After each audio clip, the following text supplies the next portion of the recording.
எம்பெருமான் இயேசு கிறிஸ்துவின் வளர்ப்பு தாயின் பெயர் கொண்ட புனித சூசேப்பர் அன்பிய இறை மக்கள் அனைவரும் பெரும் மகிழ்ச்சி அடைகின்றோம். இன்று நமக்கு கொடுக்கப்பட்டிருக்கும் கருப்பொருள் மரியாள் வீரத்தின் விளைநிலம். புலோகம் போற்றும் நம் மரியாள் மனித மற்றும் இறை பண்புகள் அனைத்தையும் அதிகமாகவே பெற்றவர். இதில் வீரம் மட்டும் விதிவிலக்கல்ல. தான் ஒரு திருமணமாகாத கன்னியா இருந்த போதிலும் கபிரியேல் தூதர் வாழ்த்துரைத்த போது அவர் அஞ்சாமல் கீழ்ப்படிந்து ஏற்றுக்கொண்டார். அன்றைய யூதேய நாட்டில் சட்டப்படி கன்னி கருத்தரித்தால் மனிதர்கள் முன் விசாரிக்கப்பட்டு அவர்களால் தீர்ப்புக்குள்ளாக்கி கல்லறியப்படலாம் என்று அறிந்திருந்தும் நமது அன்னை மரியாள் உலகிற்கோ மனித தீர்ப்புக்கோ அஞ்சவில்லை. தான் ஆண்டவரின் அடிமை, உன் சொற்படியே எனக்கு நிகழட்டும் என்ற உறுதிமொழியில் நிலைத்திருந்தார்கள். தனது வயிற்றில் வரும் கருவால் தமக்கு வர இருந்த துன்பத்தை பற்றி நன்கு அறிந்திருந்தும் அன்னை கன்னிமரியாள் அஞ்சவில்லை.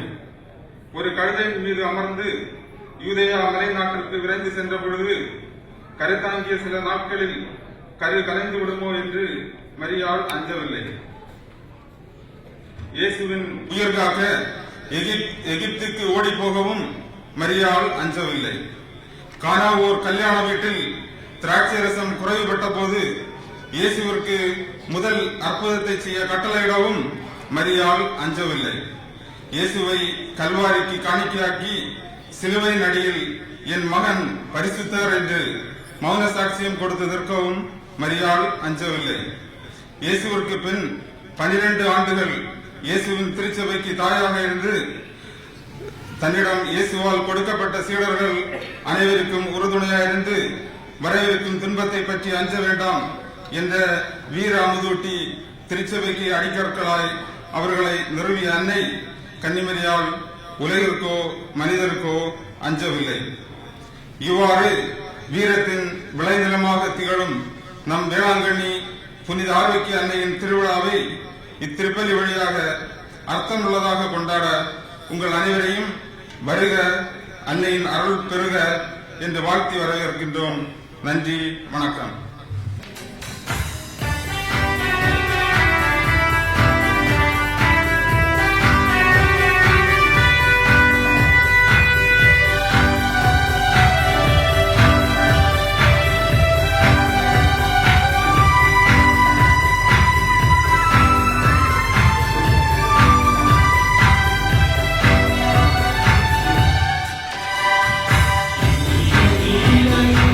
Thank you.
சகோதர சகோதரிகளே, இன்றைய திருப்பலியை பிறந்த நாளை கொண்டாடுகின்ற காட்சன் ஜார்ஜ் கிறிஸ்டினா சங்கர் தேவபவின், திருமண நாளை கொண்டாடுகின்ற Emmanuel Premarani, Tony Thilagam Francisca, Alex lily, உடல்நலத்திற்காக வேண்டும் ஆஸ்டின் ஜின்சன், தேர்வில் வெற்றி பெற வேண்டும் ரோஸ்மேரி, திருமணம் நடைபெறுவதற்காக வேண்டும் ஃபாத்திமா பேபி, நிசி எலிசபெத் சக்கரியா, குழந்தை பிறந்ததற்கு நன்றி கூறும் பிஜு டினு, கல்வியில் முன்னேற்றம் அடைய வேண்டும் ரோஷன், தீபக் ஷாலி, அருள்ஷாலி, பிஇ படிப்பு முடித்ததற்கு நன்றி கூறும் ஜெரி ராபின்சன்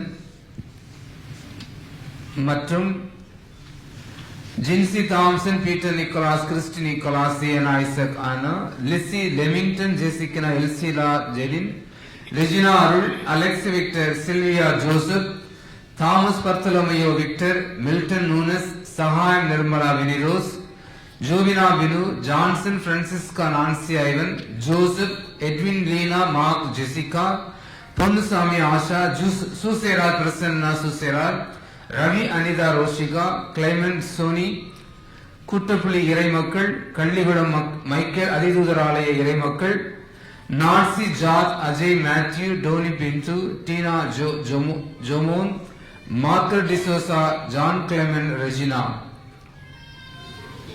பால், Shirley Selvi Stalin, Joseph Albert, Celine Mary Monisha, Susan Alphonso, Wilfred Joswin, Shivu Irene Vennila, Lijo Sojan, அலேலியா அலோமா Dias, Antony Cruz, Leema Rose Joshua, Jhansi Fernandes, Anbu Thelma, Colin Patrick, Teresa Roshan, Ramanathichan Puthur இறைமக்கள், Jeeva Jose, Antony Jegan Priyanka, Antony Jovita Jovina, Robert Clement Flores, Joseph Justin ரா, ஜெஸ்மிமா Joseph, செரிஷா Joseph, ஜெர்மின் Joseph, புனித சூசேப்பர் அன்பிய குடும்பங்கள், Gerald, இவர்கள் அனைவரும் தங்கள் வாழ்வில் இறைவனிடமிருந்து பெற்றுக்கொண்ட அனைத்து நலன்களுக்கும், குறிப்பாக வேளாங்கண்ணி புனித ஆரோக்கிய அன்னையின் பரிந்துரையால் பெற்றுக்கொண்ட அனைத்து நன்மைகளுக்கு நன்றியாக இந்த திருப்பலியை ஒப்புக் கொடுக்கின்றனர்.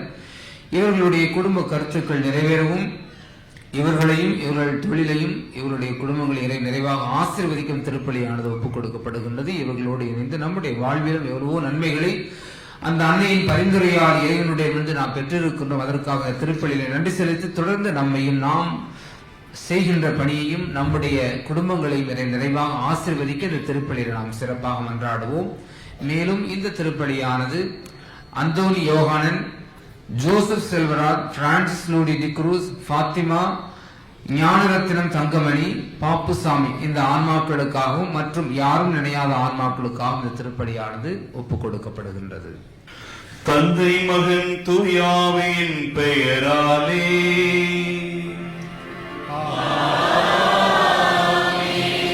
நம் ஆண்டவராகிய இயேசு கிறிஸ்துவின் அருளும் கடவுளின் அன்பும் தூயாவின் நட்புறவும் தோழமையும் உங்கள் அனைவரோடும் இருப்பதாக.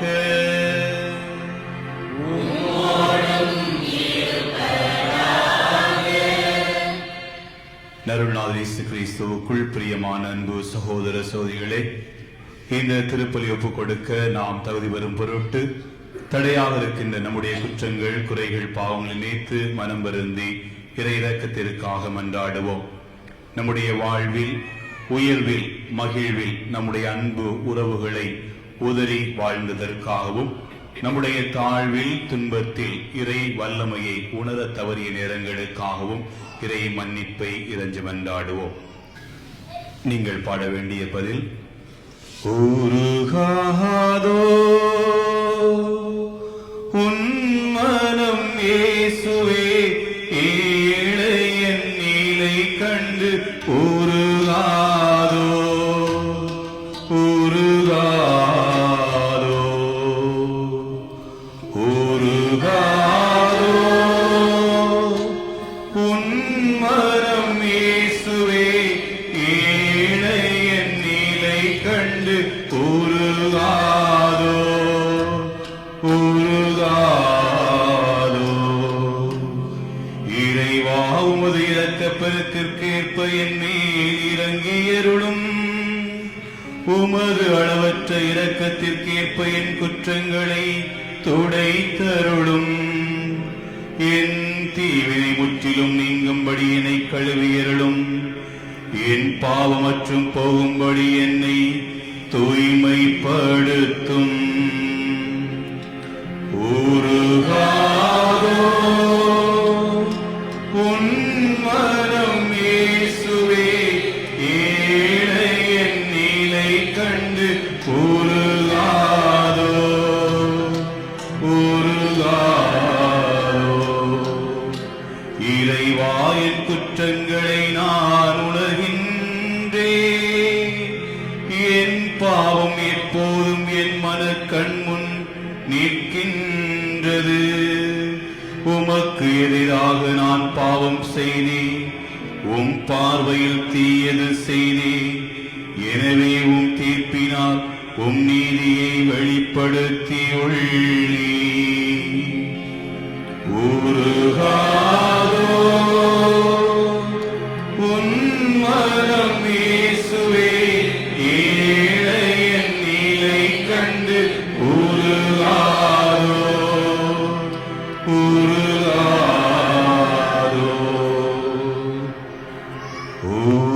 ஊருகாதோ. உன் மனம் இயேசுவே, ஏழை என் நிலை கண்டு ஊருகாதோ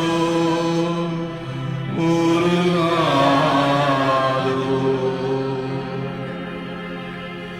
எல்லாம் வல்ல இறைவன் நம் மீது இரக்கம் வைத்து நம் பாவங்களை குற்றங்களை மன்னித்து நம்மை நிலை வாழ்விற்கு அழைத்துச் செல்வாராக.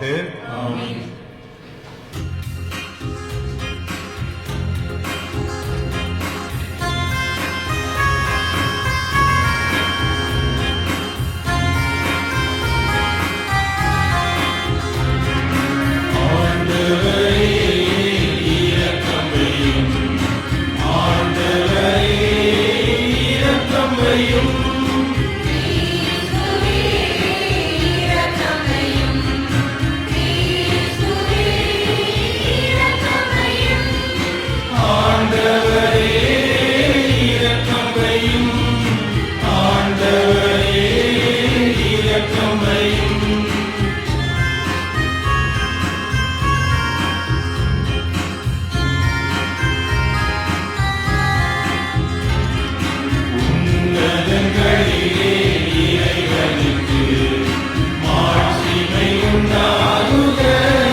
Yama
மன்றாடுவோமாக. அருளும் இரக்கமும் நிறைந்த இறைவா, உம்முடைய அன்பு திருமகனின் அன்னையை எங்களுக்கு அன்னையாகவும் அரசியாகவும் தந்துள்ளி, அதற்காக உம்மை போற்றி புகழ்கின்றோம். மகிமை பெற்ற அந்த அன்னையின் வேண்டுதலால் பிள்ளைகளுக்குரிய மாண்பினை நாங்கள் என்றும் பெற்று மகிழ செய்தருளும். உமோடு தூயாவின் ஒன்றிப்பில் இறைவனாய் என்றென்றும் வாழ்ந்து ஆட்சி செய்கின்ற எங்கள் ஆண்டவரும் உம் திருக்குமாரனுமாகிய கிறிஸ்து வழியாக உம்மை மன்றாடுகின்றோம்.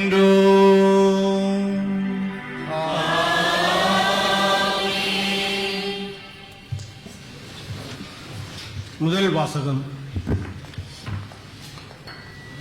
2 கொரிந்தியர் 4ஆம் அதிகாரம் 8 முதல் 14 மற்றும் 16 முதல் 18 வரை உள்ள இறைச்சுற்றர்கள். நாங்கள் எல்லோரும் எல்லா சூழ்நிலையிலும் இன்னலுற்றாலும் மனமுடைந்து போவதில்லை, குழப்பமுற்றாலும் நம்பிக்கை இழப்பதில்லை, துன்புறுத்தப்பட்டாலும் கைவிடப்படுவதில்லை, வீழ்த்தப்பட்டாலும் அழிந்து போவதில்லை. இயேசுவின் வாழ்வே எங்கள் உடலில் வெளிப்படுமாறு நாங்கள் எங்கு சென்றாலும் அவருடைய சாவுக்குரிய துன்பங்களை எங்கள் உடலில் சுமந்து செல்கிறோம். இயேசுவின் வாழ்வு சாவுக்குரிய எங்கள் உடலில் வெளிப்படுமாறு உயிரோடு இருக்கும் போதே நாங்கள் அவரை முன்னிட்டு எந்நேரமும் சாவின் வாயிலில் நின்று கொண்டிருக்கிறோம். சாவின் ஆற்றல் எங்களிலும் வாழ்வின் ஆற்றல் உங்களிலும் வெளிப்படுகிறது. நம் கடவுள் மீது நம்பிக்கையோடு இருந்தேன், ஆகவே பேசினேன் என்று மறைநூலில் எழுதியுள்ளது. அதற்கொப்ப நம்பிக்கை மனப்பான்மை கொண்டுள்ள நாங்களும் நம்புகிறோம், ஆகவே பேசுகிறோம். ஆண்டவர் இயேசுவை உயிர்த்தெழச் செய்த கடவுளே எங்களையும் அவரோடு உயிர்த்தெழச் செய்து அவர் திருமுன் நிறுத்துவார், உங்களையும் அவ்வாறே நிறுத்துவார் என்பது எங்களுக்கு தெரியும். எங்கள் உடல் அழிந்து கொண்டிருந்தாலும் எங்கள் உள்ளார்ந்த இயல்பு நாளுக்கு நாள் புதுப்பிக்க பெற்று வருகிறது. எனவே நாங்கள் மனம் தளர்வதில்லை. நாம் அடையும் இன்னல்கள் மிக எளிதில் தாங்கக்கூடியவை. அவை சிறிது காலம்தான் நீடிக்கும், ஆனால் அவை ஈடு இணையற்ற மாட்சியை விளைவிக்கின்றன. அம்மாட்சி என்றென்றும் நிலைத்திருக்கும். நாங்கள் காண்பவற்றை அல்ல, நாங்கள் காணாதவற்றை நோக்கியே வாழ்கிறோம். காண்பவை நிலையற்றவை, காணாதவை என்றென்றும் நிலைத்திருப்பவை. இது ஆண்டவர் வழங்கும் அருள்வாக்கு. இறைவா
பரிசுத்த நற்செய்தியிலிருந்து வாசகம்.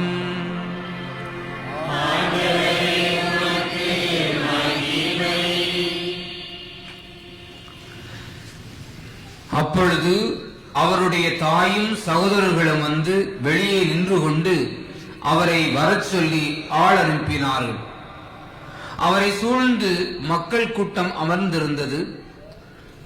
அதோ உன் தாயும் சகோதரர்களும் சகோதரிகளும் வெளியே நின்று கொண்டு உம்மை தேடுகிறார்கள் என்று அவரிடம் சொன்னார்கள். அவர் அவர்களை பார்த்து, என் தாயும் என் சகோதரர்களும் யார் என்று கேட்டு தம்மை சூழ்ந்து அமர்ந்திருந்தவர்களை சுற்றிலும் பார்த்து, இதோ என் தாயும் என் சகோதரர்களும் இவர்களே, கடவுளின் திருவுளத்தை நிறைவேற்றுபவரே என் சகோதரரும் சகோதரியும் தாயுமாவார் என்றார். இது கிறிஸ்துவின் நற்செய்தி.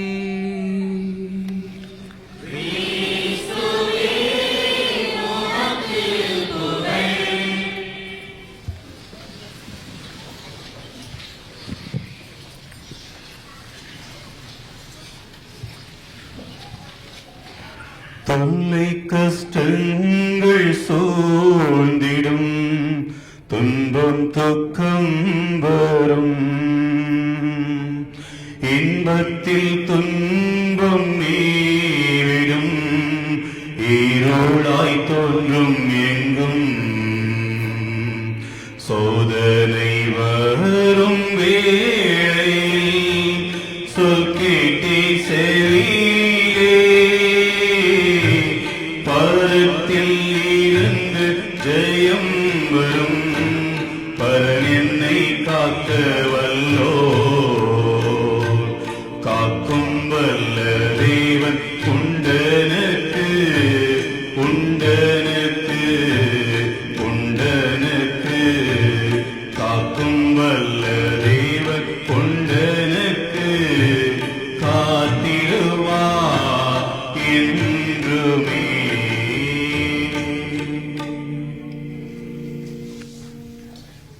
இன்னருளாத இயேசு கிறிஸ்துவுக்குள் எனக்கு மிகவும் பிரியமான சகோதர சகோதரிகளே, அருமை குழந்தைகளே, அன்னை மரியாள் வீரத்தின் விளைநிலம் என்ற தலைப்பில் இன்று சிந்திக்க நாம் அழைக்கப்பட்டிருக்கின்றோம். அன்னை மரியாள் எங்கோ போருக்கு சென்றதாகவோ, பலருடைய தலையை வெட்டி சாய்த்ததாகவோ, பல சாம்ராஜ்யங்களை கைப்பற்றியதாகவோ விவிலியத்திலும் இல்லை, திருச்சபை வரலாற்றிலும் இல்லை. பின் ஏன் அன்னை மரியாளை வீரத்தின் விளைநிலம் என அழைக்கின்றோம்? வீரம் அப்படின்றது உடலை மட்டும் சார்ந்தது அல்ல, உள்ளத்தையும் சார்ந்தது. உடலில் வீரம் உள்ளவர்களால் வாழ்வில் வெற்றி பெற முடியும், வாழ்க்கையை வெற்றி பெற முடியாது. யார் யாரெல்லாம் உள்ளத்தில் உறுதியோடு இருக்கின்றார்களோ அவர்களால் தான் வாழ்க்கையையும் வெற்றி கொள்ள முடியும். நம்ம எல்லாருக்கும் மைக்கேல் ஜாக்சனை பற்றி நன்காகவே தெரியும். அவர் வாழ்ந்த ஆண்டுகள் 50 ஆண்டுகளுக்கும் குறைவு. அந்த 50 ஆண்டுகளில் அவர் சம்பாதித்த பெயரும் புகழும் உண்மையிலேயே ஈடு இணையற்றது. ஏராளமான சொத்துக்களை சம்பாதித்தார், உலகெங்கிலும் ஏராளமான ரசிகர்களை சம்பாதித்தார். ஆனால் அவருடைய தனிப்பட்ட வாழ்க்கையில் அவர் வெற்றி பெற்றாரா என்றால் இல்லை. அவருடைய தனிப்பட்ட வாழ்க்கையில் ஏராளமான துன்பங்கள், ஏராளமான சோதனைகள், ஏராளமான வேதனைகள். அந்த வேதனைகளை எல்லாம் வெற்றி கொள்ள முடியாமல் தன்னை தானே மாய்த்து கொண்டதை அவருடைய வாழ்விலிருந்து நாம் அறிந்து கொள்கின்றோம். இப்படி வாழ்வில் வெற்றி பெற்ற பலர் வாழ்க்கையில் தோற்று போயிருக்கின்றார்கள். ஒரு சிலர் மிகப்பெரிய நிறுவனங்களில் மேல் அதிகாரிகளாக பணியாற்றுவோம்.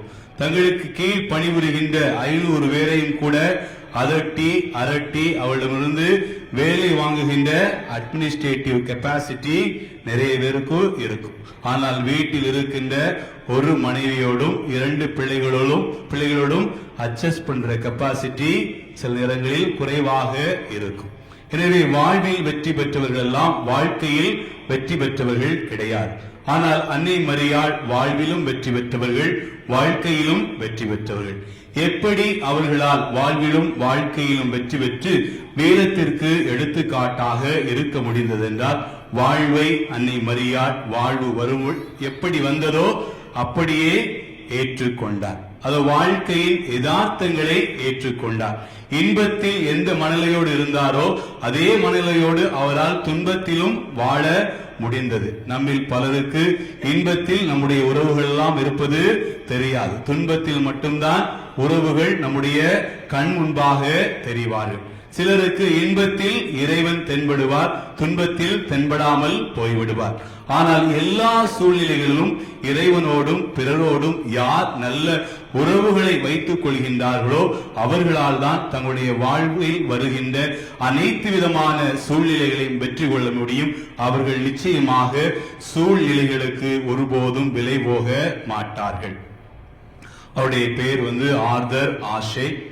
ஒரு விம்பிள்டன் பிளேயர், விம்பிள்டன் பட்டத்தை வென்ற ஒரு டென்னிஸ் பிளேயர்.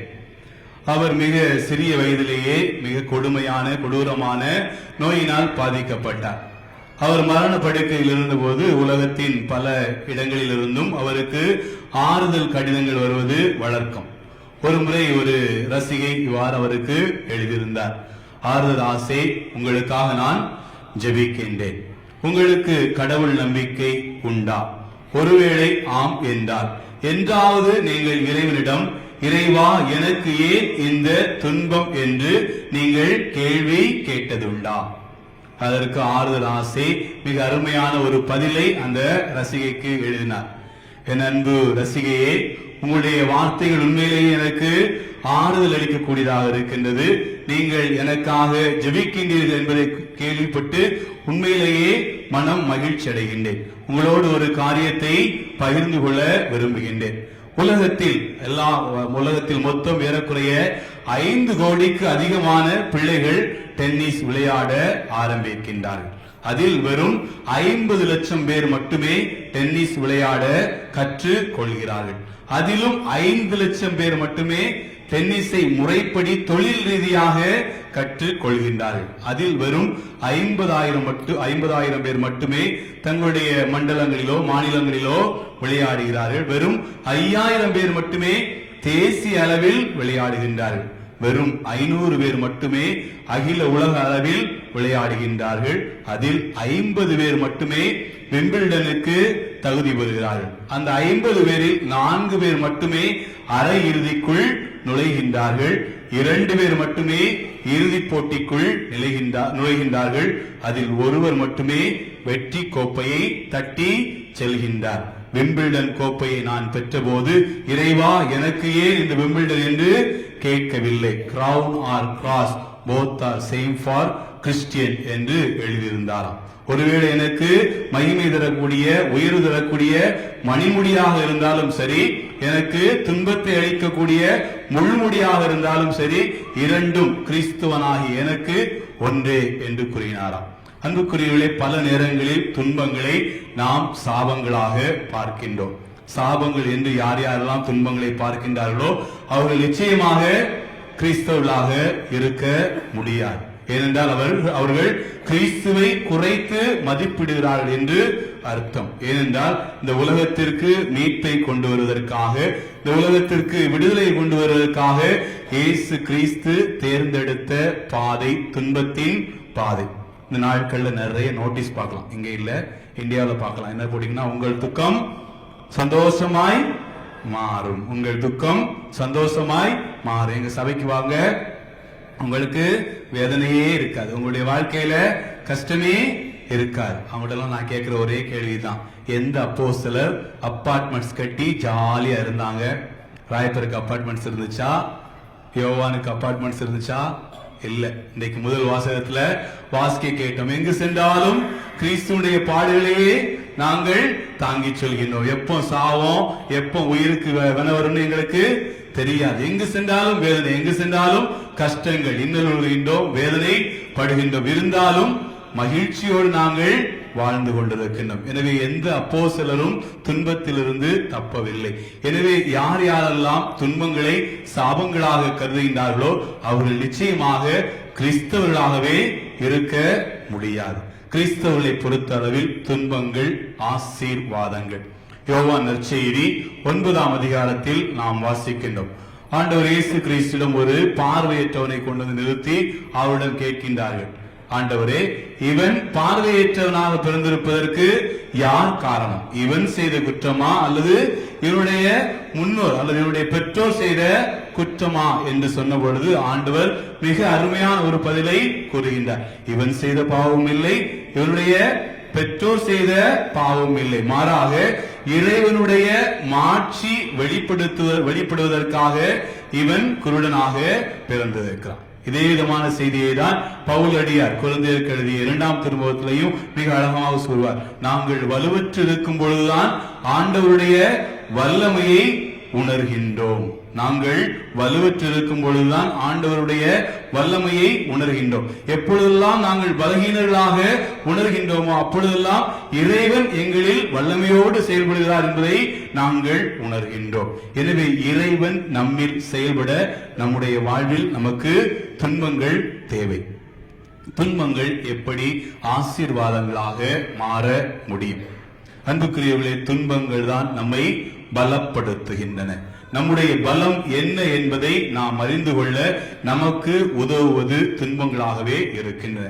எங்கு தேவை இருக்கின்றதோ அங்குதான் படைப்புகள் வெளிவரும். அதுபோல எங்கு துன்பம் இருக்கின்றதோ அங்குதான் நம்முடைய முழுமையான பலமும் வெளிப்படும். சுனாமி நேரத்துல ஒரு சில கிராமங்களில் கன்னியாகுமரி மாவட்டத்தில் பணிபுரிவதற்காக சென்றிருந்த பொழுது ஒரு சில ஊர்ல சில சின்ன பசங்க எப்படி அந்த சுனாமியில தப்பிச்சோம் அப்படின்னு சொல்லிட்டு சொன்னாங்க. ஒரு ஊர்ல ஒரு பையன் சொன்னான், அவனுக்கு மிஞ்சி போனா ஒரு 7ஆம் கிளாஸ் படிக்கிற பையன். அவன் சொன்னான், நானும் எங்க தங்கச்சியும் அப்படியே ஓடி வந்தோம். ஓடி வந்தா பின்னாடி பெரிய அலை. ஓடி வந்து பார்த்து திடீர்னு பார்த்தா முன்னாடி பெரிய கள்ளி செடி நல்ல உயரமா வளர்ந்து நிக்குது. என்ன செய்யறது தெரியல. பின்னாடி பார்த்தா அலை, முன்னாடி பார்த்தா கள்ளி செடி. அப்படியே ஜம்ப் பண்ணி கள்ளிக்கு மேலோடி என் தங்கச்சியையும் தூக்கிட்டு பாஞ்சேன் அப்படின்னு சொல்லிட்டு கேட்கும்போது, ஐயா காது குத்தி நாளாச்சு, இந்த கதையெல்லாம் விடாதீங்க அப்படின்னு சொல்ல தோணும். ஆனா அது உண்மை. உங்க சொன்னது கதை கிடையாது, உண்மை, அறிவியல் பூர்வமான உண்மை. அறிவியலாளர்கள் அல்லது உளவியலாளர்கள் சொல்றாங்க, நம்முடைய மூளையில அமிக்தலா அப்படின்னு ஒரு பகுதி இருக்கின்றது. இந்த அமிக்தலா எப்போதும் செயல்படுவது கிடையாது. அதை தூண்டி விடணும் அப்படின்னா நாம் முழுமையாக செயல்பட வேண்டும். நாய் விரட்டிக்க யாராவது நாய் விரட்டி ஓடிருக்கீங்களா? ஓட தெரியாதவங்க கூட ஏதோ ரொம்ப ட்ரெயின் ஆன ஒரு அத்லெட் மாதிரி பிச்சுக்கிட்டு போவாங்க. 5 அடி வழக்கமா தாண்டினா நாய் துரத்துச்சுன்னா அவங்களால 10 அடி தாண்ட முடியும். உண்மையிலேயே இது நடக்கும். எனவே துன்பங்கள் வரும்போதுதான் நம்முடைய பலங்களை முழுமையாக உணர்கின்றோம். எனவே துன்பங்கள் நம்மை பலப்படுத்துகின்றன. இரண்டாவதாக துன்பங்கள், அதே துன்பங்கள் நம்முடைய பலகீனத்தை நாம் உணர்ந்து கொள்ள உதவுகின்றது. ஒருவேளை சுனாமியை பார்த்தவங்க ஒருவேளை சொல்லலாம், தண்ணி தானே, சுனாமி வர்ற வரைக்கும் நினைச்சுக்கலாம், நாங்க இதே கடற்கரையில தான் பிறந்தோம், இதே கடல்ல நீந்தி இருக்கிறோம், ஆழ்கடலா இருந்தாலும் எங்களால நீந்த முடியும், தண்ணி சாதாரண ஒரு பொருள். சுனாமிக்கு பிறகு யாராவது சொல்லுவாங்களா, எங்களுக்கு நீந்த தெரியும், அதனால தண்ணிய எங்களால எந்த தண்ணி வந்தாலும் எங்களால நீந்தி கடக்க முடியும் சொல்ல முடியுமா? நிச்சயமாக சொல்ல முடியாது. துன்பங்கள் வரும்போதுதான் நம்முடைய அந்த வரைமுறைகள், நம்முடைய லிமிடேஷன்ஸ், நம்முடைய பலகீனங்கள் என்ன என்பதை நாம் உணர்ந்து கொள்கிறோம். லூகாஸ் நற்செய்தியில சக்கையை பற்றி நாம் வாசிப்போம். இந்த சக்கையை நினைத்துக் கொண்டிருந்தான், என்னுடைய பலம் வந்து பணத்தில் தான் இருக்கின்றது. ஆனால் அவன் கிறிஸ்துவை நம்புவரிடம் ஒரு வித்தியாசமான ஒரு காரியத்தை பார்த்தான். கிறிஸ்துவை நம்புவரிடத்துல ஒரு மகிழ்ச்சி இருந்தது, ஒரு நிறைவு இருந்தது. அப்பொழுதுதான் அவன் தன்னுடைய பலகீனத்தை உணர்ந்தான். எப்பொழுது அவன் வாழ்க்கையில் மற்றவர்களை விட நாம் குறைவாக இருக்கின்றோம் என்று வேதனைப்பட ஆரம்பித்தானோ அப்பொழுதுதான் கிறிஸ்து எனக்கு தேவை என்பதை உணர்ந்தான். எனவே துன்பங்கள் நம்முடைய பலத்தை உணர்ந்து கொள்ள உதவுகின்றன, அதே நேரத்தில் நம்முடைய பலகீனங்களையும் புரிந்து கொள்ள உதவுகின்றன. இரண்டாவதாக துன்பங்கள் தான் பிறருடைய உதவியை நாட செய்கின்றன. எனவே துன்பங்கள் நம்மை பக்குவப்படுத்துவதாக இருக்கின்றன. இங்க இருக்கிற நிறைய பேருக்கு ஃபேமிலி டாக்டர்ஸ் இருப்பாங்க. ஃபேமிலி டாக்டர்ஸ் இருப்பாங்க. நல்லா இருக்கும்போது யாராவது போய் டாக்டர் போய் பார்த்து, டாக்டர் நல்லா இருக்கீங்களா, நல்ல சோகமா அப்படின்னு கேட்போமா? கேட்க மாட்டோம். மாறாக நமக்கு எப்போது தலைவலியோ கழுத்து வலியோ அல்லது வயிற்று வலியோ வருகிறதோ அப்போதுதான் போய் டாக்டரை சந்திப்போம்.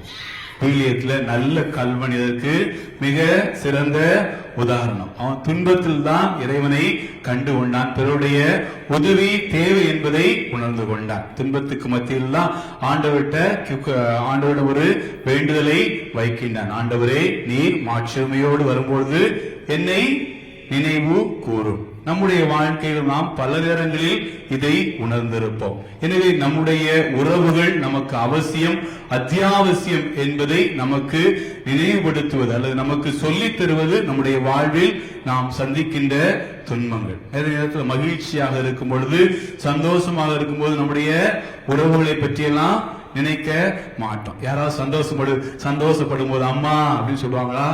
சொல்ல மாட்டாங்க. ஓங்கி ஒரு அறை விட்டா தானாப்புல வலி எடுத்தோடனே அம்மா அப்படின்னு சொல்லிட்டு அம்மாவை கூப்பிடுவாங்க இல்லையா? இயற்கையிலேயே நம்மோடு ஒட்டி பிறந்த இது ஒரு காரியம். எனவே துன்பங்கள் பிறருடைய உதவியை நாட நம்மை வைக்கின்றன. மூன்றாவதாக துன்பங்கள் நம்மை விசுவாசிகளாக மாற்றுகின்றன.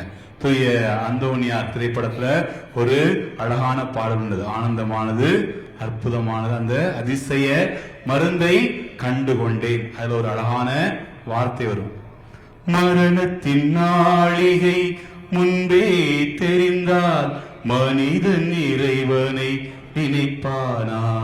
ஒருவேளை நமக்கெல்லாம் சாகிற நேரம் இந்த வருஷம் இந்த மாசம் இத்தனாம் தேதி இந்த மணிக்கு அப்படின்னு தெரிஞ்சா யாராவது கோயிலுக்கு வருவாங்களா?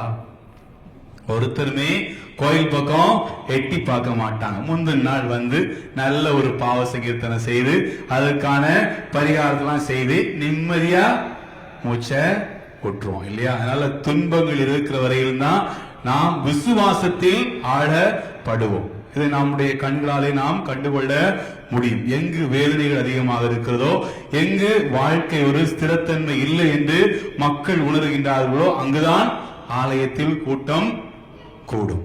இன்னைக்கு வளர்ந்த ஐரோப்பிய நாடுகள்லாம் யாருமே கோயிலுக்கு போறது கிடையாது. ஏன்னா அவங்க நினைச்சுக்கிறாங்க அவங்களுக்கு தேவையானதெல்லாம் இங்கேயே கிடைக்கின்றது, எல்லாமே கிடைக்கும். ஒருவேளை செத்த பிறகு தூக்கி போடுறதுக்கு பிள்ளைங்க இல்லாட்டி கூட அந்த வேலையை கவர்மெண்ட் பார்த்துக்கும். அதனால கடவுளை பற்றியோ யாரை பற்றியோ கவலைப்பட அவசியம் கிடையாது. ஆனா ஒருவேளை இந்தியாவை இலங்கையை ஒப்பிட்டு பார்த்தோம் அப்படின்னா, மற்ற ஐரோப்பிய நாடுகளை ஒப்பிடும் பொழுது இந்தியாவில் ஒருவேளை விசுவாசம் ஜாஸ்தியா இருக்கலாம். ஆனா இந்தியாவை இலங்கையோடு ஒப்பிட்டு பார்த்தோம் அப்படின்னா, இலங்கையில உள்ள தமிழ் மக்களிடம் விசுவாசம் அதிகம். ஏனென்றால் அவர்கள் சந்தித்த துன்பங்கள், அவர்கள் சந்தித்த வேதனைகள் நம்மை விட அதிகம். எனவே துன்பங்கள் நம்மை விசுவாசிகளாகவும் மாற்றுகின்றன.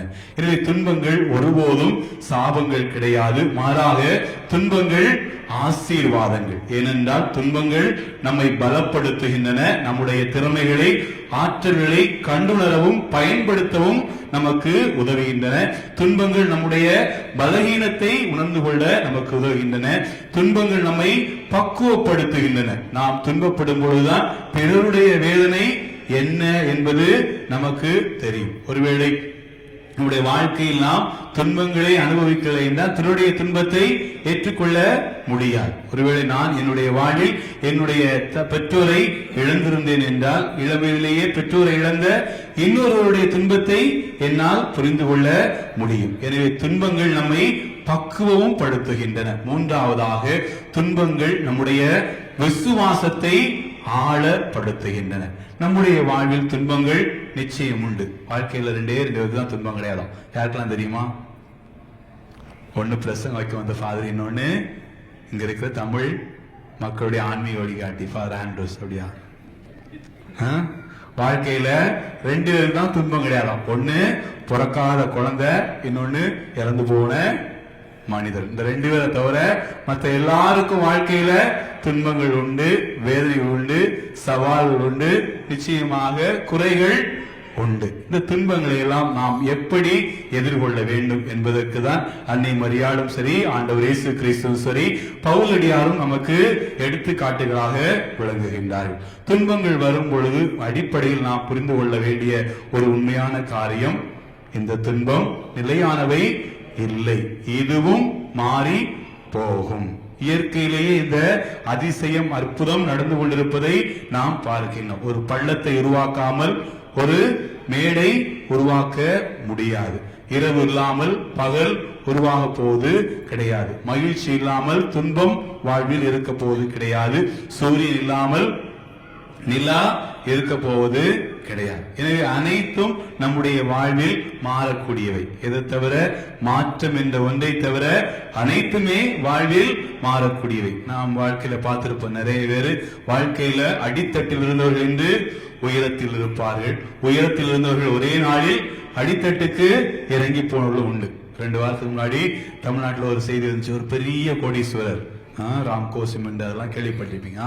செட்டியார், MAM ராமசாமி செட்டியார், பல கோடிகளுக்கு அதிபர். ஆனா ஒரே நாள்ல சொல்லிட்டாங்க, உனக்கும் இந்த சொத்துக்கு இனிமே சம்பந்தம் கிடையாது. அவருடைய வளர்ப்பு மகனுக்கு அதற்கான அதிக அதிகாரம் கொடுக்கப்பட்டது. எனவே வாழ்வில் என்னிடம் கோடி இருக்குது, நான் என்றைக்குமே கோடீஸ்வரனாகத்தான் இருப்பேன், வாழ்க்கையெல்லாம் கஷ்டப்பட்டு கொண்டிருப்பேன், என்றுமே கஷ்டப்பட்டவனாக தான் இருப்பேன் என்று யாரும் சொல்ல முடியாது. வாழ்வின் சூழ்நிலைகள் மாற கூடியவை. எனவே இந்த நிலையும் மாறும் என்ற நம்பிக்கை நமக்கு இருக்க வேண்டும்.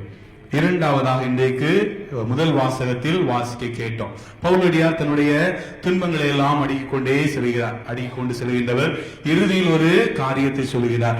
நாம் சந்திக்கக்கூடிய துன்பங்கள், இன்னல்கள் அனைத்துமே சிறிது காலமே நிலைத்திருக்க கூடியவை. ஆனால் இதனால் வருகின்ற மாட்சி ஈடு இணை அற்றது. நாம் கண்ணால் காண்கிற துன்பங்களை மட்டுமே வைத்து நம்முடைய வாழ்வை மதிப்பீடு செய்கின்றோம். கண்ணால் காணப்படக்கூடாத இன்னொரு வாழ்வும் இருக்கிறது. அந்த வாழ்வுக்கு நம்மை பக்குவப்படுத்துவது நம்முடைய இன்றைய வாழ்வில் நாம் சந்திக்கின்ற சிலுவைகள் அல்லது துன்பங்கள்.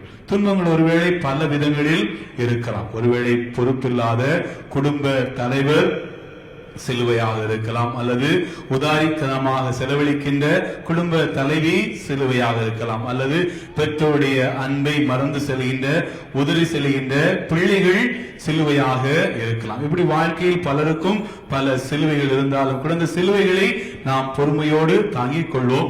இந்த சிலுவைகள் என்றென்றைக்கும் நிலைத்திருக்கக்கூடியவை கிடையாது. மாறாக இந்த துன்பங்களை நாம் தாங்கிக் கொள்வதால் அதனால் வரப்போகின்ற மாட்சி ஈடு இணை அற்றது. மூன்றாவதாக துன்பங்களில் நாம் செய்கிற மிகப்பெரிய தவறு என்ன அப்படின்னா, நாம் நம்முடைய உணர்வுகளுக்கு முழுமையாக அடிமையாகி இறைவன் நம்மோடு இருக்கின்றார், பிறர் நம்மோடு இருக்கின்றார் என்ற உண்மையை மறந்து விடுகின்றோம். இறைவன் நம்மோடு இருப்பார். குறிப்பாக நம்முடைய துன்ப நேரங்களில், நம்முடைய வேதனை நேரங்களில் நம்மோடு இருக்கின்றார். ஏன் அப்படின்றதுக்கான ஒரு காரணத்தை எபிரேயர் எழுதிய திருமுகத்துல அந்த எபிரேயர் திருமுக ஆசிரியர் மிக அழகாக சொல்லுகின்றார். அதாவது உங்களுடைய துன்பங்களில் பங்கெடுக்க முடியாத அளவுக்கு உங்களுடைய கடவுள் உங்களிடமிருந்து வேறுபட்டவர் கிடையாது. மாறாக உங்களை போன்று அனைத்து விதத்திலும் சோதிக்கப்பட்டவர். ஒருவேளை நம்பிக்கை துரோகத்தினால் அல்லது பிள்ளைகள் என்னை உதறி சென்று விட்டார்கள், அல்லது என்னோட கடன் பிரச்சனை, எல்லோரும் என்னை கை நழுவி விட்டார்கள், என்னை யாருமே புரிந்து கொள்ள மாட்டேன் என்கிறார்கள், என்னை யாருமே அன்பு செய்ய மாட்டேன் என்கிறார்கள், என்னை யாருமே ஏற்றுக்கொள்ள மாட்டேன் என்று சொல்கிறார்கள் என்றால் அத்தனை துன்பங்களையும் அத்தனை வேதனைகளையும் அனுபவித்தவர் ஆண்டவர் இயேசு கிறிஸ்து. எனவே நம்முடைய வாழ்வில் நாம் துன்பப்படும் பொழுது நம்முடைய துன்பங்களை புரிந்து கொள்ளக்கூடியவராக இருக்கின்றார், துன்பங்களில் உதவி செய்யக்கூடியவராகவும் இருக்கின்றார். பழைய ஏற்பாட்டில் தானியேல் புத்தகத்தில் ஒரு 3 இளைஞர்களை பத்தி நாம் வாசிப்போம்.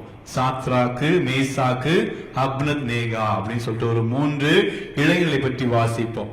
நெபுகத்நேசர் ஆட்சி காலத்துல அந்த 3 இளைஞர்களை கூப்பிட்டு அவன் படைத்த பொற்சிலையை வணங்குமாறு அந்த அரசன் கட்டளையிட்டான். அந்த 3 இளைஞர்களும் மறுத்தார்கள். மறுத்ததன் விளைவாக அவர்கள் எரிகின்ற தீச்சூளைக்கு எரியும்படி அரசன் கட்டளையிட்டான். எனவே வழக்கத்திற்கு மாறாக அதிகமாக தீ வளர்க்கப்பட்டது. நாம் விவிலியத்தில் வாசிக்கின்றோம், அந்த தீச்சூளைக்கு மேலாக 49 அடி உயரத்திற்கு தீயானது கொழுந்து விட்டு எரிந்ததாம். எந்த அளவுக்கு எரிந்தது என்றால் அதன் அருகில் தீச்சூளைக்கு அருகில் இருந்த அனைத்து கல்தேர்களும் எரிந்து சாம்பலாகிவிட்டார்களாம். ஆனா அந்த 3 இளைஞர்களும் அந்த 3 இளைஞர்களை தூக்கி தீச்சூளைக்குள் எரிந்தார்கள். அந்த 3 பேரும் ஜாலியா டான்ஸ் ஆடிக்கிட்டு இருந்தாங்க. 3 பேரும் ஜாலியா டான்ஸ் ஆடிக்கிட்டு இருந்தாங்க. உள்ள எட்டி பார்த்தவங்களுக்கு அதிசயம். 3 ஆயிடுச்சு. இல்ல ஒருவேளை ஒருத்தர் 2 பழந்துட்டானோ அப்படின்னு பார்த்தா இல்ல, 4 தலை இருந்துச்சு. அந்த துன்பப்படுகிற 3 இளைஞர்களோடு இன்னொரு வானதூதரும் சேர்ந்து கொண்டாராம். நாம் துன்பப்படும் போது இறைவன் நம்மோடு இருக்கின்றார் என்ற நம்பிக்கை நிச்சயமாக துன்பங்களை நாம் எதிர்கொள்ளவும் வெற்றி கொள்ளவும் முடியும். அன்னை மரியாள் தன்னுடைய வாழ்க்கையில் இறைவனுடைய பிரசன்னத்தை அனைத்து சூழ்நிலைகளிலும் உணர்ந்தார். என்றைக்கு அவள் ஆகட்டும் என்று சொன்னாலோ அன்றிலிருந்து அவளுடைய வாழ்க்கையில் துன்பம் ஆரம்பித்தது. அதற்கு பின்பாக எகிப்திற்கு ஓடி செல்ல வேண்டிய நிலை ஏற்பட்டது. கோயிலில் தன்னுடைய மகனை காணாமல் கொடுக்கின்ற நிலை ஏற்பட்டது. சிமியோனுடைய வாயிலிருந்து ஒரு துன்பமான செய்தி அன்னை மரியாளுக்கு தெரிவிக்கப்பட்டது. உன்னுடைய இதயத்தை ஒரு வாழ் ஊடுருவும். இந்த துன்பம் அடுக்கடுக்காய் சென்னிக்கு நற்செய்தியில் நாம் வாசிக்க கேட்டோம். இன்றைக்கு நற்செய்தி வாசிக்க கேட்டோம். அன்னை மரியாளும் அவருடைய உறவினர்களும் இயேசுவை தேடி சென்றார்கள். எதற்காக தேடி போனாங்க?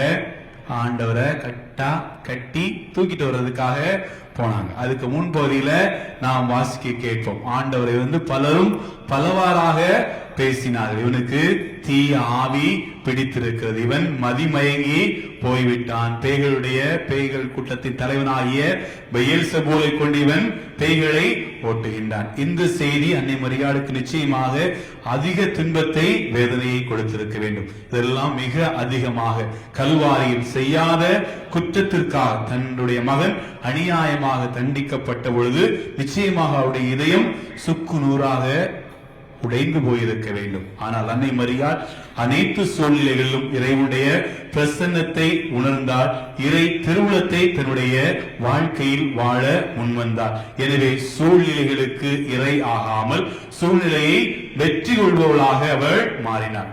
ஒரு முறை ஒரு மாணவி அவங்க பழைய ப்ரொஃபஸர்கிட்ட போனாங்களாம். போயிட்டு சொன்னாங்களாம், டீச்சர், என்னுடைய வாழ்க்கையில எப்பெல்லாம் துன்பம் வருதோ, எப்பெல்லாம் வேதனை வருகிறதோ, அப்பெல்லாம் நீங்க எனக்கு கிளாஸ்ல சொல்லி கொடுத்த அந்த ஒரு வார்த்தையை நினைவு கூறுவேன். நிச்சயமாக அந்த துன்பத்தை எதிர்கொள்கிற சக்தி, ஆற்றல் எனக்கு கிடைக்கும். நான் திரும்பி பார்க்கும் பொழுதுதான் ஐயோ எவ்வளவு அற்புதமாக இந்த பிரச்சனையை நான் கடந்து வந்திருக்கிறேன் என நினைப்பேன். அதனால உங்களுக்கு கோடான கோடி நன்றி அப்படின்னு சொன்னப்ப அந்த டீச்சர் சொன்னாங்களா, எனக்கு தெரியல என்ன வார்த்தை சொல்லணும், எனக்கு ஞாபகம் இல்லமா.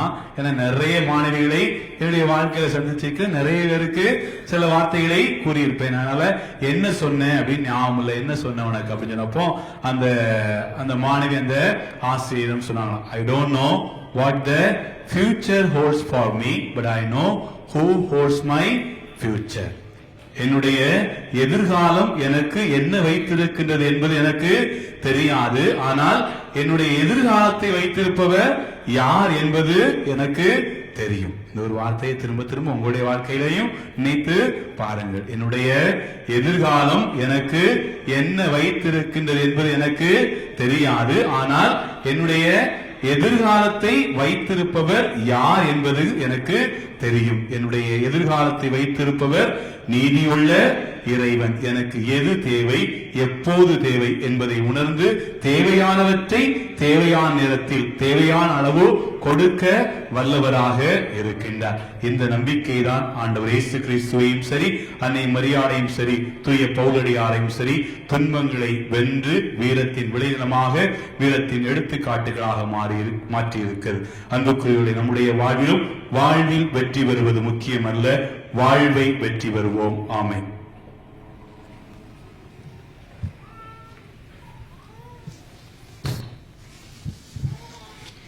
அன்புமிக்க சகோதர சகோதரிகளே, நம்முடைய அன்றாட வாழ்வில் நாம் சந்திக்கின்ற சவால்களை, எதிர்ப்புகளை இறைவனுடைய துணையோடு எதிர்கொண்டு வாழ்வை வெற்றி பெற தேவையான அருளை, ஆற்றலை வல்லவரான இறைவனம் எடுத்து கூறி மன்றாடுவோம்.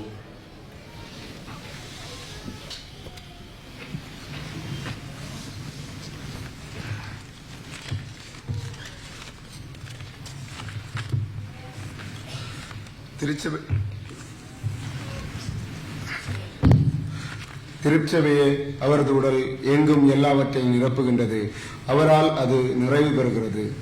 அன்பு தெய்வமே இறைவா, நீரே திருச்சபையின் உடல். உமது மறை உடலாகிய திருச்சபையை பேணிகாத்து வழிநடத்துகின்ற தூண்களாகிய திருத்தந்தை பிரான்சிஸ் ஆயர் கமிலோபாலின், எங்கள் ஆன்மீக வழிகாட்டி ஃபாதர் ஆண்ட்ரூஸ் மற்றும் எங்கள் அன்னையின் விழாவை சிறப்பிக்க வந்திருக்கும் ஃபாதர் அமலன் மற்றும் கன்னியர்கள், நற்செய்தி பணியாளர்கள் அனைவரையும் நீரே ஆசீர்வதித்து உம் தெய்வீக வரத்தை தந்து வழிநடத்திட வேண்டும் என்று வேளாங்கண்ணி அன்னை வழியாக இறைவா உம்மை மன்றாடுகிறோம்.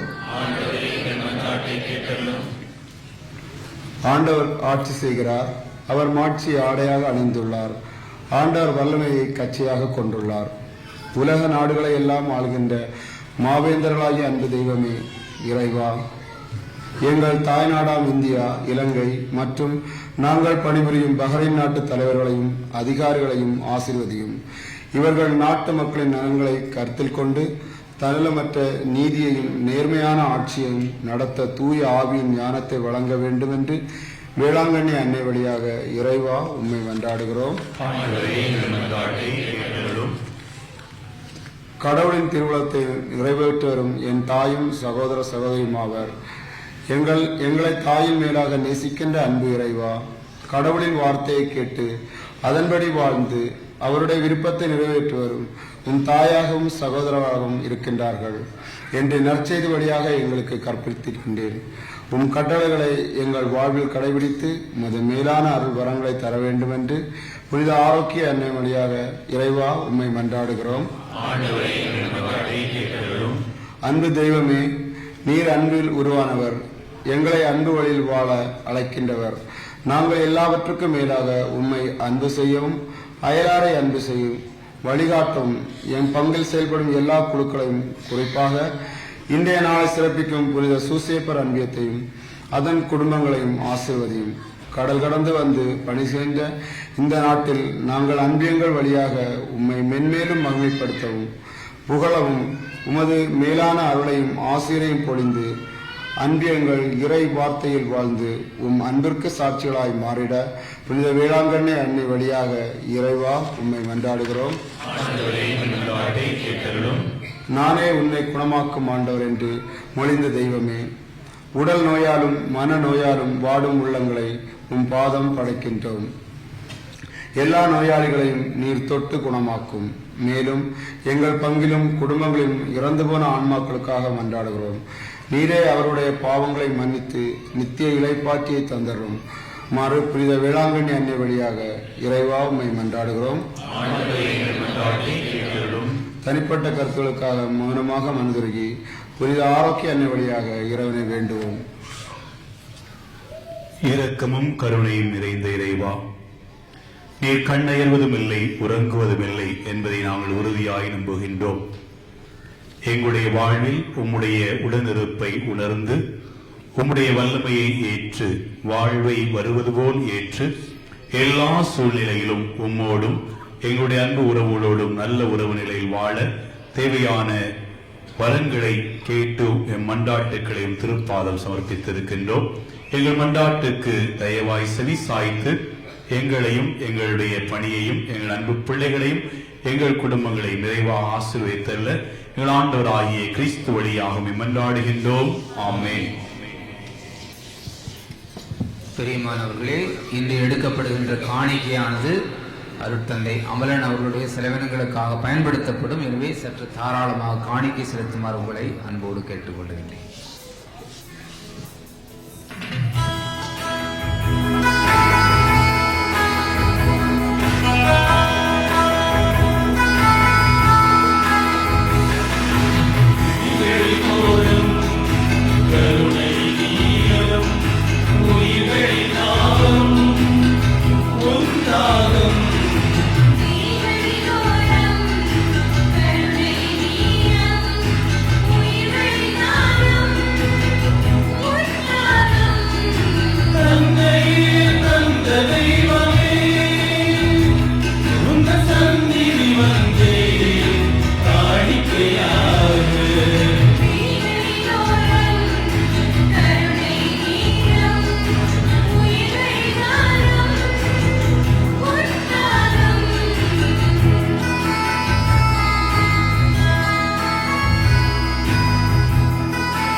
சகோதர சகோதரிகளே, துன்பத்தால் மன உறுதியும் மன உறுதியால் தகைமையும் தகைமையால் எதிர்நோக்கும் நாம் பெற்றுக் கொள்கின்றோம் என்பதை உணர்ந்தவர்களாய் நாம் ஒப்புக் கொடுக்கின்ற பரிசுத்தமான மாலை திருப்பலை எல்லாம் வல்ல தாயின் தந்தையுமாக இறைவனுக்கு ஏற்றதாகும்படி ஜெபியுங்கள்.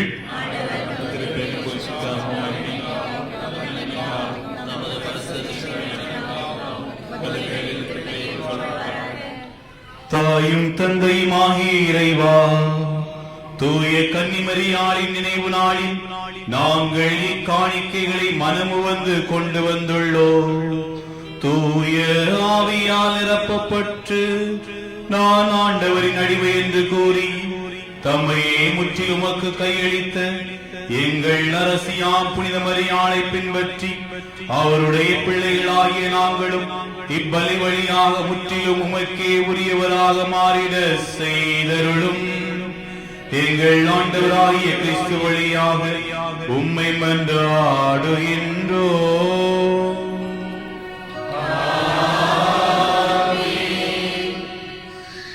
ஆண்டவர் உங்களோடு இருப்பாராக.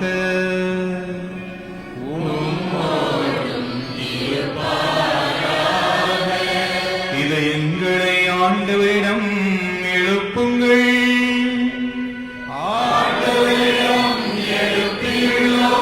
நம் இறைவனாகிய ஆண்டவருக்கு நன்றி பாடுவோம்.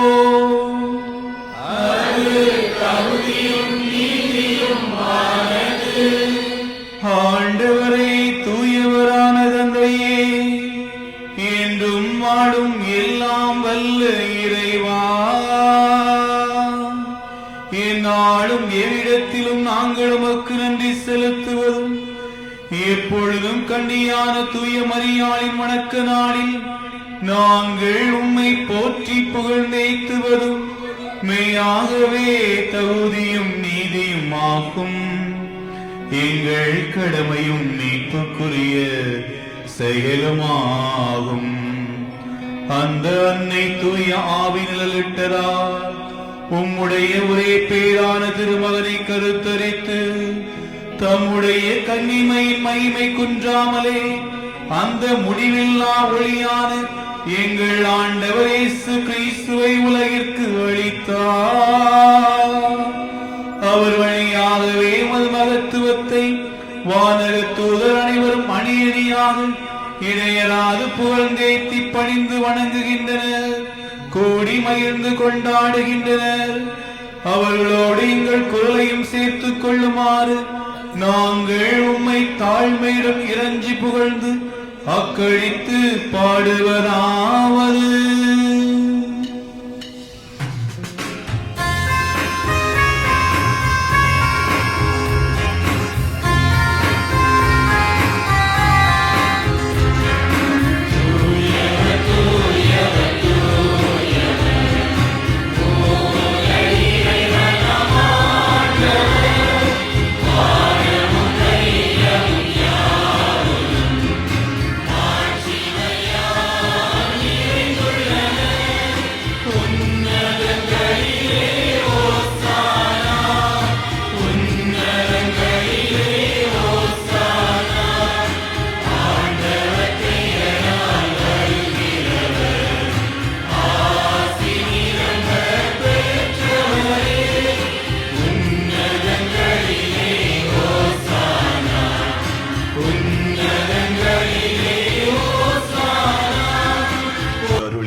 ஆசீர்வாதத்தின் நேரம். இதோ நம்மை தேடி வருகின்ற இந்த இறைவன் நமக்காக நொறுக்கப்பட்டவர், நமக்காக அவமானப்பட்டவர், நமக்காக நிராகதியாய் விண்ணுக்கும் மண்ணுக்கும் இடையில் சிலுவையில் தொங்கிய இறைவன், நமக்காக அனைத்து வேதனைகளையும் துன்பங்களையும் ஏற்ற இறைவன் நம்முடைய துன்பங்களில் துணை இருக்க போதுமானவராக இருக்கின்றார். நம்மை நாம் அன்பு செய்வதற்கும் அதிகமாக அன்பு செய்கின்ற இறைவன் தன்னையே நமக்கு கையளிக்கும் அளவுக்கு நம்மீது அன்பு கொண்டவராயிருக்கின்றார். இந்த இறைவனின் அன்பில் நம்பிக்கை வைத்து நம்முடைய வேதனைகளை, நம்முடைய கஷ்டங்களை, அன்றாட வாழ்வில் நாம் சந்தித்து வருகின்ற சவால்களை இதோ இந்த இறைவனுடைய காயங்களோடு ஒன்றித்து வைத்து ஜெபிப்போம்.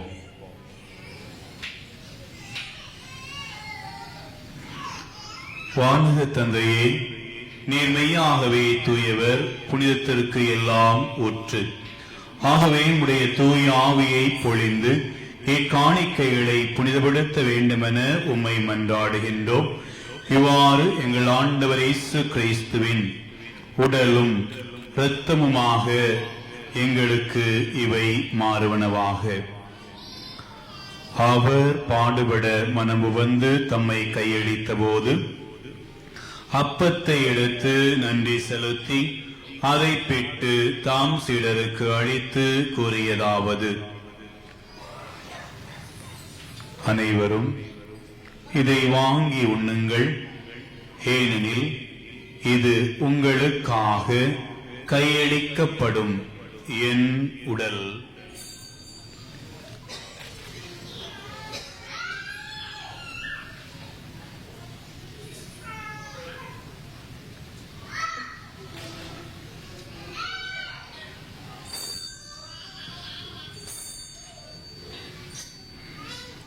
அவ்வண்ணமே உணவருந்தியபின் கிண்ணத்தை எடுத்து நன்றி செலுத்தி தாம் சீடருக்கு அளித்து அவர் கூறியதாவது: அனைவரும் இதை வாங்கி பருகுங்கள், ஏனெனில் இது புதிய நித்திய உடன்படிக்கைக்கான என் இரத்தம். இது பாவ மன்னிப்புக்கென்று உங்களுக்காகவும் எல்லோருக்காகவும் சிந்தப்படும். இதை என் நினைவாக செய்யுங்கள்.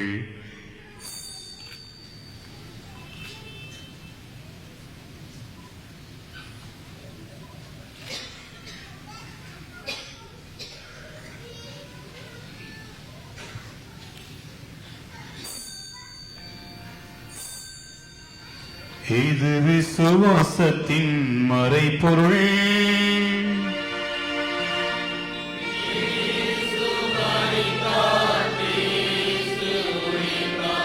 கிறிஸ்து மீண்டும் வருவார்.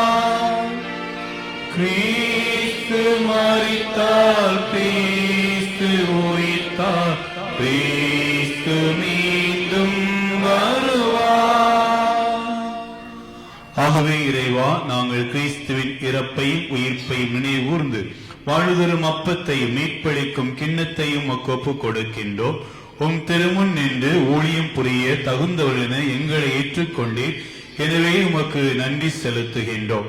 மேலும் கிறிஸ்துவின் உடலிலும் இரத்தத்திலும் பங்கு கொள்ளும் எங்களை தூய ஆவி ஒன்று சேர்க்க வேண்டுமென உம்மை தாழ்மையுடன் மன்றாடுகின்றோம்.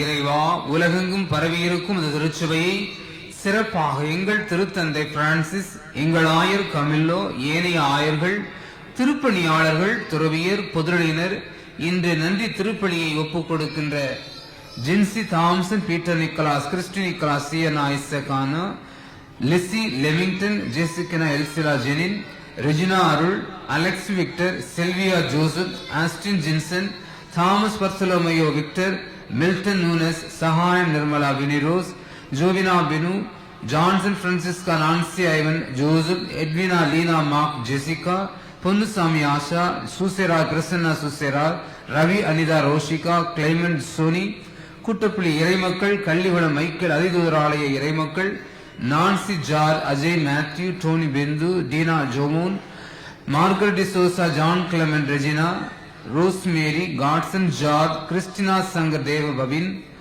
பால், Shirley Selvi Stalin, Joseph Albert, Celine Mary Monisha, Susan Alphonso, Wilfred ஜோஸ்பின், ஷிவு ஐரின் வெனிலா, லிஜோ சோஜன், அலோலியா அலோலமா Dias, Emmanuel Premarani, Tony Thilagam, Francisca, Alex Lily, Antony Cruz, லீமாரோ Joshua, Jhansi Fernandes, Anbu Thelma, Colin Patrick, Teresa Rojan, Fathima Baby, நிசி எலிசபெத் சக்கரையா, பிஜு டினு, ராமநாதிச்சன் புதூர் இறைமக்கள், Jeeva Jose, Antony Jegan, Priyanka Antony, Jovita Jovina, Robert Clement ஃப்ளோரஸ், Joseph Justin ரா, ஜஸ்மீமா Joseph, ஜெட்ரிசோ செரிஷா Joseph, ஜெர்மின் Joseph, புனித சூசேப்பர் அன்பிய குடும்பங்கள், ரோஷன், தீபக் ஷாலி, அருள் ஷாலி, ஜெரி Robinson, ஜெரால், இவர்கள் அனைவரையும் இவர்களுடைய குடும்பங்களின் நிறைவாக நீர் ஆசீர்வதித்தரலும்.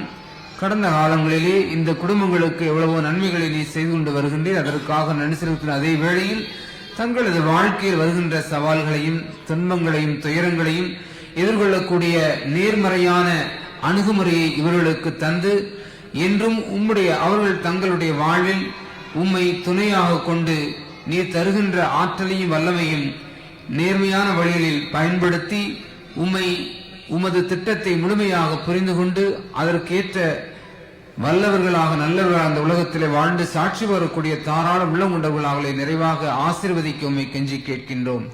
மேலும் இங்கே கூடியிருக்கின்ற எங்கள் அனைவரையும் அன்பின் நிறைவை அடைய செய்தருளும்.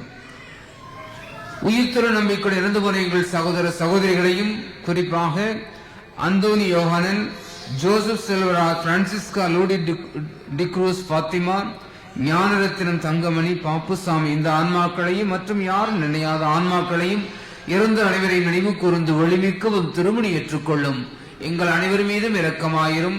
இறைவனின் கன்னித்தாயான மாட்சிமிக்க மரியாள், அவளது கணவர் புனித யோசேப், புனித அப்போஸ்தலர், எங்கள் தந்தை புனித பிரான்சிஸ், புனித கிளாரா, புனித பதுவை அந்தோனியார், இவ்வுலகில் உமக்கு உகந்தவராய் இருந்தவர் ஆகிய புனிதர் அனைவருடனும் நாங்கள் நிலையான வாழ்வில் தோழமை கொண்டு உம் திருமகன் இயேசு கிறிஸ்து வழியாக உம்மை போன்றே தரமருள உம்மை மன்றாடுகிறோம்.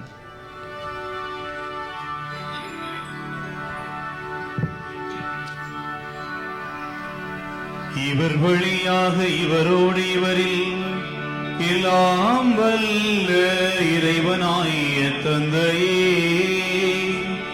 தூயாவின் ஒன்றிப்பில் எல்லா புகழும் ஆட்சியும் என்றென்றும் உமக்கு உரியதே.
நம்முடைய மகிழ்வில் உயர்வில் நம்மோடு பங்கெடுக்கின்ற இறைவன், நம்மோடு துணை நிற்கின்ற இறைவன் நம்மை துன்பத்திலும் தனியாக விட்டுவிட மாட்டார் என்பதை உணர்ந்தவர்களாய் உணர்ந்து வாழ தேவையான அருளை தந்தையும் தாயுமாக இறைவனிடம் நம் ஆண்டவர் இயேசு கற்றுக் கொடுத்த ஜெபத்தை ஜெபித்து மன்றாடி கேட்போம்.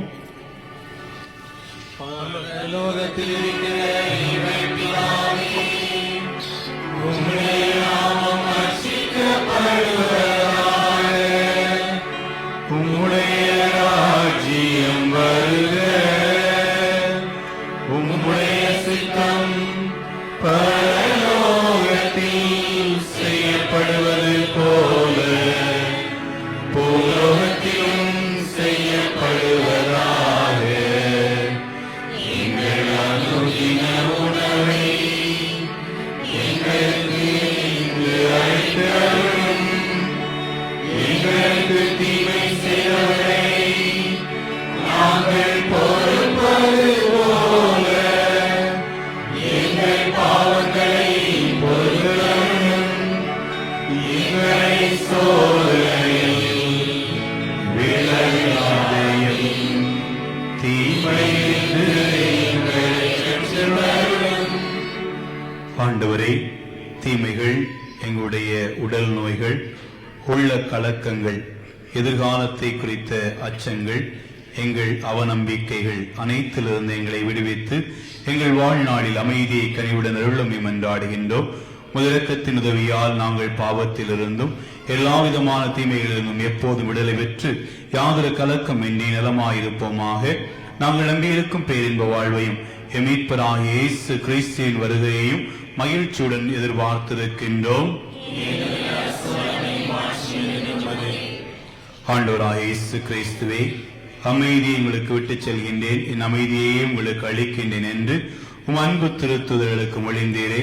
எங்களுடைய குற்றங்களை, குறைகளை, பாவங்களை கண்ணோக்காமல் நாங்களும் அன்னையாம் திருச்சபை மீது கொண்டிருக்கின்ற விசுவாசத்தை முன்னிட்டு எங்களுக்கும் எங்கள் குடும்பங்களுக்கும் சமாதானத்தை இழந்து தவிக்கின்ற ஒவ்வொரு உள்ளங்களுக்கும், இல்லங்களுக்கும், நாடுகளுக்கும், புரிதல் இல்லாமல் பிரிந்து வாழ்கிற குடும்பங்களுக்கும் தேவையான அமைதி, ஒற்றுமையை, சமாதானத்தை அளித்தருள திருவுளம் கொள்வீராக.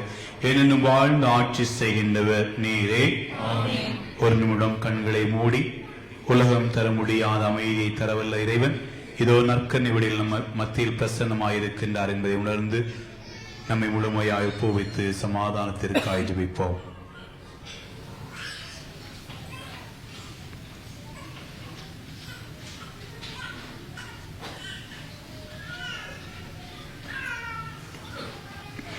ஆண்டவர் அருளுகின்ற அமைதி, சமாதான, மகிழ்ச்சி, நிறைவு உங்களோடு என்றும் இருப்பதாக. ஒருவருக்கொருவர் உறவின் வாழ்த்தை மகிழ்வோடு அறிவித்துக் கொள்வோம். சமாதானம்.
துன்பங்கள் வந்தாலும் துயரங்கள் சூழ்ந்தாலும் துணையாளன் இருக்கின்றார், திகையாதே.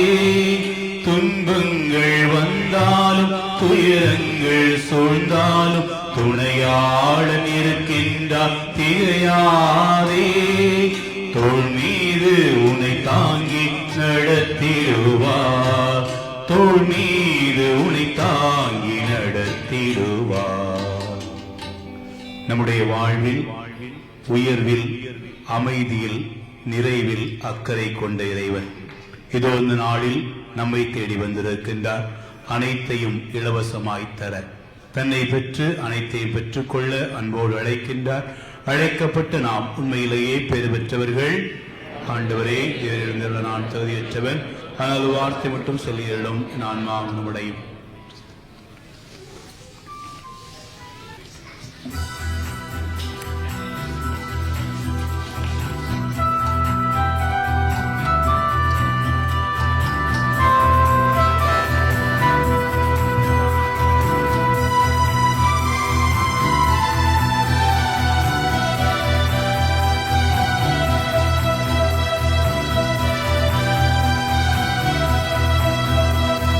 திருவிருந்து திருவிழா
ஆண்டவர் உமக்கு சொன்ன வாக்கு நிறைவேறும் என்று விசுவசித்த நீர் பேறு பெற்றவரே.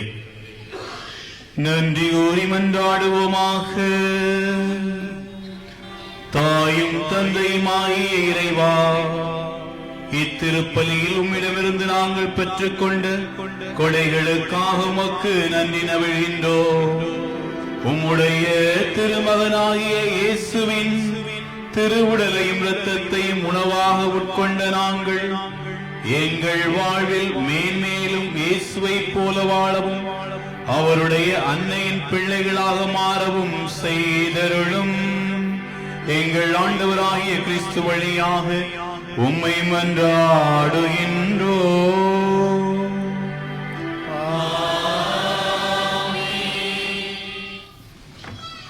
அனைவரும் நலம் வாழ வாழ்த்துக்கள்.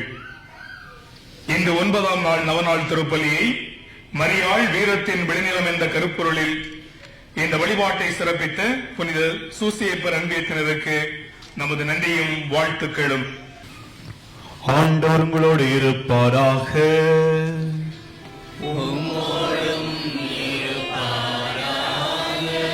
சிறப்பாசீர் பெற தலைவணங்கி மன்றாடுவோம்.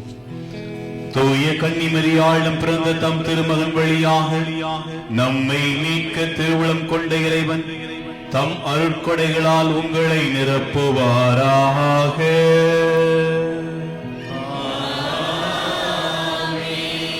மரியாள் வழியாக வாழ்வின் ஊற்றாகிய இயேசுவை பெற்றுக் கொண்ட நீங்கள் அவ்வன்னையின் அருட்காவலை என்றும் எங்கும் அடைவீர்களாக.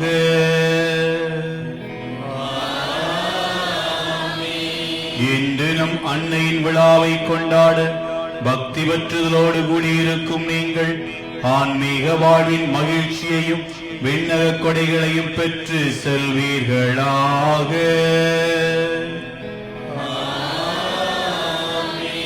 எல்லாம் வல்ல அன்பு இறைவன் தந்தை, மகன், தூயாவி உங்கள் ஒவ்வொருவரை நிறைவாக ஆசீர்வதித்து தன்னுடைய வல்லமையான வலக்கரத்தில் உங்களை தாங்கி எல்லாவிதமான தீமைகளுக்கும் ஆபத்துக்களுக்கும் உங்களை தப்புவித்து உங்கள் உடலுக்கும் உள்ளத்திற்கும் நற்சுகம் தந்து உங்களோடு தங்கி உங்களை என்றும் வழி நடத்துவாராக.